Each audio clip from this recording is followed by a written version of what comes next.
પેલા તમારો પરિચય. હિલ પ્રવીણા કાળુભાઈ, ગામ કળસાર, સદભાવના હોસ્પિટલની બાજુમાં રહું છું.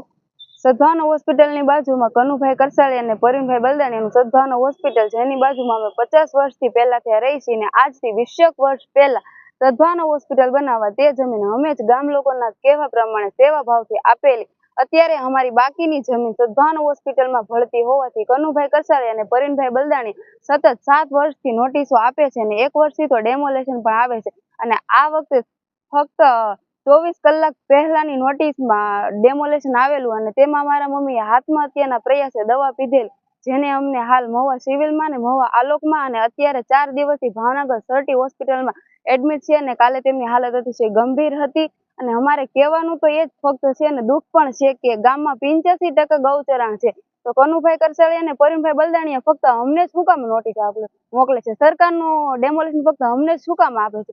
કયું એવું ગામ છે, કયો તાલુકો, કયો જિલ્લો કે જેમાં ગૌચરણ નથી? તો ફક્ત નોટિસ અને ડેમોલેશન અમારે જ શું કામ? તો અમારી એવી અપેક્ષા છે કે અમને લોકોને, અમારા મમ્મીએ તો અત્યારે આત્મહત્યાનો પ્રયાસ કર્યો જ છે, તો હું હવે ડેમોલેશન થાય કે અમારું ઘર પડવામાં, તો અમારા ઘરમાં નાના ને મોટા 10 થી 18 સભ્યો છે, તો અમારે જવું ક્યાં? અમારી પાસે ક્યાંય ઘર નથી, જમીન નથી, તો જવું ક્યાં? તો હું સરકાર અમને એટલું નહીં કરી આપે? અમારી એવી અપેક્ષા છે કે અમારું ગામ અને સરકાર, અમારી મા બાપ અમારો સાથ આપે અને જે અમારી જગ્યા છે એમને કાયમી કરી આપે, અથવા તો જો ન આપે તો અમને વહેલા તે પહેલા ગામ લોકો સરકારની યોજનામાં સહાય આપે.